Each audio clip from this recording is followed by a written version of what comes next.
Hello guys, ಎಲ್ಲ ಹೇಗಿದ್ದೀರಾ? ಎಲ್ಲರಿಗೂ ಭವಿತಾ ಕಿಚನ್ಗೆ ಸ್ವಾಗತ. ನಾನಿವತ್ತು ಚಿಕನ್ ಕಬಾಬ್ ಮಾಡ್ತಾಯಿದ್ದೀನಿ. ಚಿಕನ್ ಇಷ್ಟಪಡೋರಿಗೆ, ಅದರಲ್ಲೂ ಕಬಾಬ್ ಅಂದರೆ ಯಾರಿಗೆ ತಾನೇ ಇಷ್ಟ ಇರಲ್ಲ ಹೇಳಿ. ಚಿಕ್ಕವರಿಂದ ಹಿಡಿದು ದೊಡ್ಡವರವ್ರಿಗೂ ತಿಂತಾರೆ. ಅಂಥ ಚಿಕನ್ ಕಬಾಬ್ನ ನಾವು ಸಖತ್ ಕ್ವಿಕ್ಕಾಗಿ ಹೇಗೆ ಮಾಡೋದು ಅಂತ ನೋಡೋಣ ಬನ್ನಿ. ಮೊದಲಿಗೆ ನಾನಿಲ್ಲಿ ಒಂದು ಅರ್ಧ kg ಚಿಕನ್ನ ನಾನಿಲ್ಲಿ ವಾಶ್ ಮಾಡ್ಕೊಂಡಿದ್ದೀನಿ.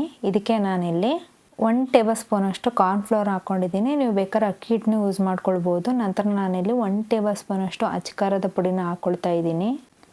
ನಂತರ ನಾನಿಲ್ಲಿ 1 ಮೊಟ್ಟೆನ ತಗೊಳ್ತಾ ಇದ್ದೀನಿ. ಅರ್ಧ kg ಚಿಕನ್ಗೆ 1 ಮೊಟ್ಟೆ ಸಾಕಾಗುತ್ತೆ. ಚಿಕನ್ ಏನಾದರೂ ಜಾಸ್ತಿ ಇದ್ದರೆ 2 ಮೊಟ್ಟೆ ಹಾಕ್ಕೊಳ್ಬೋದು. ನನಗೆ 1 ಮೊಟ್ಟೆ ಸಾಕು. ನಂತರ ನಾನಿಲ್ಲಿ ಶುಂಠಿ ಬೆಳ್ಳುಳ್ಳಿ ಪೇಸ್ಟ್ನ ನಾನಿಲ್ಲಿ ಜಜ್ಜಿ ಹಾಕ್ಕೊಳ್ತಾ ಇದ್ದೀನಿ. ಇದೆಲ್ಲ ಹಾಕ್ಕೊಂಡ್ಮೇಲೆ ಲಾಸ್ಟಿಗೆ ನಾನಿಲ್ಲಿ ರೆಡಿಮೇಡ್ ಚಿಕನ್ ಕಬಾಬ್ ಪುಡಿನ ಹಾಕ್ಕೊಳ್ತಾ ಇದ್ದೀನಿ. ಇದು ಎಲ್ಲ ಅಂಗಡಿಯಲ್ಲೇ ಸಿಗುತ್ತೆ. ನಾನಿಲ್ಲಿ ಉಪ್ಪೇನು ಹಾಕ್ಕೊಳ್ತಾ ಇಲ್ಲ. ನಂತರ ನಾನಿಲ್ಲಿ 1 ನಿಂಬೆಹಣ್ಣಿನ ರಸನ ಹಾಕ್ಕೊಳ್ತಾ ಇದ್ದೀನಿ. ನೋಡಿ ಫ್ರೆಂಡ್ಸ್, ಇಷ್ಟೇ ಒಂದು 4ರಿಂದ 5 ಪದಾರ್ಥ ಹಾಕ್ಕೊಳ್ತಾ ಇದ್ದೀನಿ. ಇಷ್ಟೇ. ಇದೆಲ್ಲ ಹಾಕ್ಕೊಂಡ್ಮೇಲೆ ನಾವಿಲ್ಲಿ ಚೆನ್ನಾಗಿ ಇಲ್ಲಿ ಮಿಕ್ಸ್ ಮಾಡ್ಕೊಳ್ಬೇಕಾಗುತ್ತೆ. ಅದೆಲ್ಲ ಪೂರ್ತಿಯಾಗಿ ಇಲ್ಲಿ ಚೆನ್ನಾಗಿ ಚಿಕನ್ ಎಲ್ಲ ಮಿಕ್ಸ್ ಆಗಬೇಕು. ಅಲ್ಲಿ ತನಕ ನಾವಿಲ್ಲಿ ಚೆನ್ನಾಗಿ ಮಿಕ್ಸ್ ಮಾಡ್ಕೊಳ್ಬೇಕು. ಕಬಾಬ್ ಪೌಡ್ರಲ್ಲೇ ಸ್ವಲ್ಪ ಉಪ್ಪಿರೋದ್ರಿಂದ ನಾನಿಲ್ಲಿ ಉಪ್ಪನ್ನ ಆ್ಯಡ್ ಮಾಡ್ತಾ ಇಲ್ಲ. ನೋಡಿ, ಇದೊಂದು 10 ನಿಮಿಷ ಇಲ್ಲಿ ಹಾಗೆ ಬಿಡ್ತಾ ಇದ್ದೀನಿ. ನಾನೇನು ಜಾಸ್ತಿ ಹೊತ್ತೇನು ನೆನೆಸ್ಕೊಳ್ತಾ ಇಲ್ಲ, ಒಂದು 10 ನಿಮಿಷ ಸಾಕು. ಇದು ನೆನ್ಕೊಳ್ಳೋ ಅಷ್ಟರಲ್ಲಿ ನಾನಿಲ್ಲಿ ಎಣ್ಣೆನ ಬಿಸಿ ಆಗೋಕೆ ಇಟ್ಟಿದ್ದೀನಿ. ನೋಡಿ, ಎಣ್ಣೆ ಎಲ್ಲ ಬಿಸಿ ಆಗ್ತಾ ಇದೆ. ಈಗ ನೆನೆಸ್ಕೊಂಡಿರೋ ಕಬಾಬ್ನ ನಾನಿಲ್ಲಿ ಒಂದೊಂದನ್ನೇ ನಾನಿಲ್ಲಿ ಬಿಟ್ಕೊಳ್ತಾ ಇದ್ದೀನಿ. ಇದನ್ನು ಹಾಕಿದ ಕೂಡಲೇ ನೀವು ಇಲ್ಲಿ ಮಿಕ್ಸ್ ಮಾಡ್ಕೊಳ್ಳೋಕೆ ಹೋಗ್ಬೇಡಿ. ನಾನು ಗ್ಯಾಸ್ನ ಮೀಡಿಯಮ್ ಫ್ಲೇಮಲ್ಲೇ ಇಟ್ಕೊಂಡಿದ್ದೀನಿ. ಇದು ಬೇಯೋದಕ್ಕೆ ಒಂದು 4ರಿಂದ 5 ನಿಮಿಷ ತಗೊಳ್ಳುತ್ತೆ.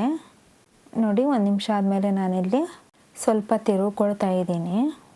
ಇದು ತುಂಬಾ ಸಖತ್ ಟೇಸ್ಟಿಯಾಗಿರುತ್ತೆ. ನೀವು ಒಂದ್ಸತಿ ಟ್ರೈ ಮಾಡಿ. ನೋಡಿ, ಇಲ್ಲಿ ಒಂದು 4ರಿಂದ 5 ನಿಮಿಷ ಆಗಿದೆ. ನಾನಿಲ್ಲಿ ಚಿಕನ್ ಎತ್ಕೊಳ್ತಾ ಇದ್ದೀನಿ. ಇದು ಬೆಂದಿದೆ. ಇದನ್ನೀಗ ನಾನಿಲ್ಲಿ ಒಂದು ಪ್ಲೇಟಿಗೆ ನಾನಿಲ್ಲಿ ಹಾಕ್ಕೊಳ್ತಾ ಇದ್ದೀನಿ. ಹಾಗೆ ಅಲ್ಲಿರೋ ಇನ್ನೊಂದು ಸ್ವಲ್ಪನೂ ಕೂಡ ನಾನಿಲ್ಲಿ ಎತ್ಕೊಂಡು ಹಾಕ್ಕೊಳ್ತಾ ಇದ್ದೀನಿ. ಈಗ ಉಳಿದಿರೋ ಇನ್ನೊಂದು ಬ್ಯಾಚ್ನ ಕೂಡ ನಾನಿಲ್ಲಿ ಬಿಟ್ಕೊಳ್ತಾ ಇದ್ದೀನಿ. ಇದನ್ನು ಕೂಡ ನಾನಿಲ್ಲಿ ಒಂದು 4ರಿಂದ 5 ನಿಮಿಷ ನಾನಿಲ್ಲಿ ಬೇಯಿಸ್ಕೊಳ್ತಾ ಇದ್ದೀನಿ.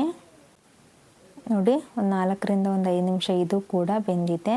ಇದನ್ನು ಕೂಡ ನಾನಿಲ್ಲಿ ಅದೇ ಪ್ಲೇಟಿಗೆ ಹಾಕ್ಕೊಳ್ತಾ ಇದ್ದೀನಿ.